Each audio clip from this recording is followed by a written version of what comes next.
इंसान बहुत चालाकी से खुद को ही धोखा देता है। वो एक तरफ तो कहता है मैंने क्षमा कर दिया, और दूसरे ही तरफ ये कहता है कि इसका बदला भगवान लेंगे। तो इसमें क्षमा कहाँ हुआ? वो कह तो रहा है कि मैंने क्षमा कर दिया, लेकिन दूसरे ही तरफ वो ये भी कह रहा है कि इसका बदला भगवान लेंगे।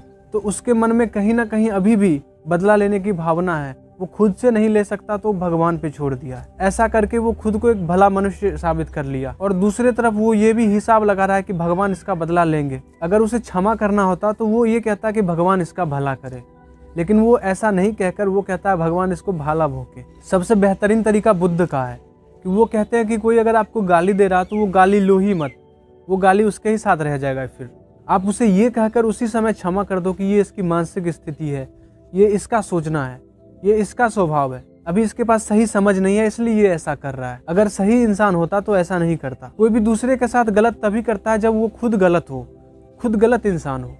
तो वो पहले ही दंड पा गया कि वो भीतर ही भीतर घुट रहा है, दूसरे से कुछ करे, दूसरे को परेशान करे।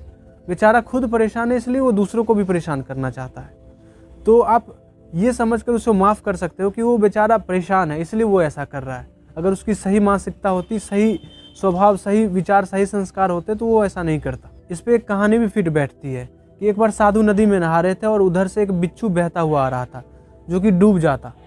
तो साधु ने उसे अपने हाथ में उठा लिया, और जैसे ही उन्होंने हाथ में उठाया तो वो बिच्छू ने हाथ में काट लिया, तो वो फिर से पानी में गिर गया। फिर से साधु ने उसे हाथ में उठा लिया, फिर से बिच्छू ने काटा, फिर साधु ने उठा लिया। ऐसा बार बार होता रहा और बार बार बिच्छू ने काटता रहा। तो ये चीज़ एक आदमी देख रहा था किनारे खड़ा होकर। तो उन्होंने साधु से पूछा कि आप ऐसा क्यों कर रहे हैं, आप इसे मरने दीजिए, आप इसे बार बार बचा रहे हैं और आपको ये बार बार काट रहा है, इससे अच्छा तो ये मर ही जाए। तो साधु कहते हैं कि बिच्छू का स्वभाव है काटना और मेरा स्वभाव है, साधु का स्वभाव है बचाना। तो मैं एक साधु हूँ और मैं अपना कर्तव्य निभा रहा हूँ और बिच्छू अपना। तो ये एक सही इंसान का सोचना है। दूसरे को ना समझ कर उसी समय उसको माफ़ कर देने से हमारा ही फायदा है, क्योंकि अगर हम बदला लेने का भाव रखते हैं तो भीतर ही भीतर हम घुटते रहते हैं और ये सोचते रहते हैं कि कब बदला ले। या अगर हम भगवान पे भी छोड़ देते हैं तो हम फिर भी हिसाब लगाते रहते हैं कि कब भगवान इससे बदला ले।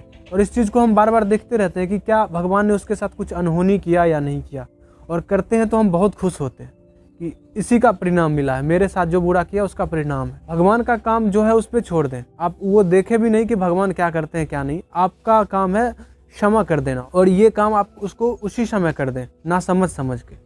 इससे आप पे कोई फर्क नहीं पड़ेगा, सामने वाला चाहे कुछ भी करे, आप उसे माफ़ कर देंगे उसका स्वभाव समझकर।